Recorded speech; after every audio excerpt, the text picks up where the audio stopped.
آج تک پاکستان میں ایک سوال بار بار پوچھا جاتا ہے کہ قائداعظم کا وژن کیا تھا؟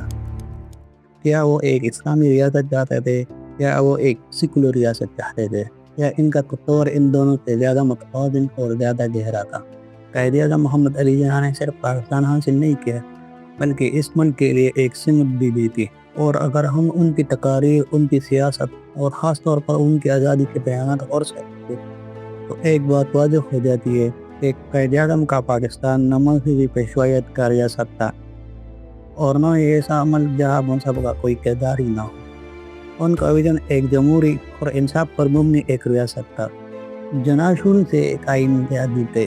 وہ قانون، دلیل اور سیاسی توازن پر یقین رکھتے تھے۔ اپنی ابتدائی سیاست میں وہ ہندو مسلم اتحاد کے حامی تھے، لیکن وقت کے ساتھ انہیں یہ محسوس ہونے لگا کہ اگر ہندوستان میں صرف اکثریتی حکمرانی قائم ہوئی تو مسلمان سیاسی طور پر غیر محفوظ ہو جائیں گے۔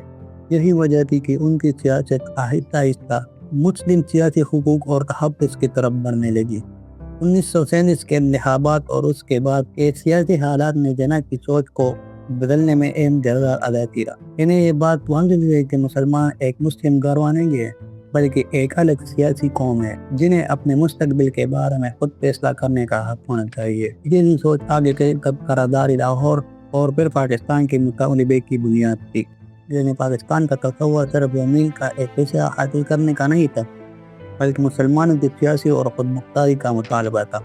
اگر قائداعظم کا وژن ایک تقریر میں سمجھنا ہو تو 11 اگست 1947 کی تقریر سب سے اہم ہے۔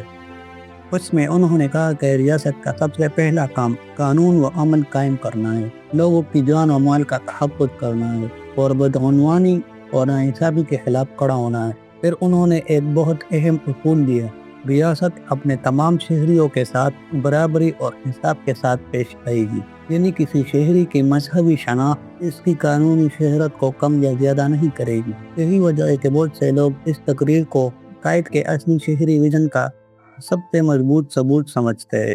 یہاں سب سے زیادہ غلط فہمی پیدا ہوتی ہے۔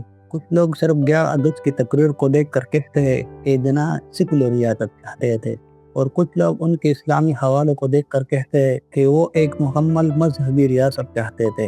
لیکن ہم ان کی پوری سوچ کو دیکھیں گے تو حقیقت ان دونوں کے انتہاؤں کے درمیان نظر آتی ہے۔ قائداعظم نہ تو مذہبی پیشوائیت پر مبنی حکومت چاہتے تھے اور نہ ہی ایسا نظام جہاں اسلام کی اخلاقی روح کا کوئی کردار نہ ہو۔ وہ ایک ایسی ریاست چاہتے تھے آئینی ہو، جمہوری ہو، قانون کی حکمرانی پر بنی ہو، اقلیتوں کو تحفظ دے اور اسلام کے اصولوں جیسے انصاف، مساوات اور سماجی انصاف سے رہنمائی لے۔ جب قائداعظم اسلام کی بات کرتے تھے تو وہ بار بار چند چیزوں کا ذکر کرتے تھے: انصاف، برابری، آزادی، بھائی چارہ اور سماجی انصاف۔ یعنی ان کے نزدیک اسلام ایک اخلاقی بنیاد تھا۔ کوئی ایسا نظام نہیں تھا جس میں ریاست مذہبی طبقے کے ہاتھ میں دی جائے۔ سادہ لفظوں میں کہا جائے تو قائد کے نزدیک اسلام ریاست کا اخلاقی ضمیر تھا، لیکن قانون کا مالک کوئی مذہبی طبقہ نہیں تھا۔ قائداعظم بار بار یہ واضح کرتے تھے کہ پاکستان میں تمام شہریوں کو برابر حقوق ملنی چاہیے، ریاست سب کی ہوگی، قانون سب کے لیے ایک ہوگا اور اقلیتوں کو مکمل تحفظ حاصل ہوگا۔ یہ بات بہت اہم ہے کیونکہ پاکستان مسلمانوں کے سیاسی حقوق کے تحفظ کے لیے بنایا گیا تھا، لیکن قائد اسے ایسا ملک نہیں بنانا چاہتے تھے جہاں دوسری برادریاں خوف کے ساتھ رہے۔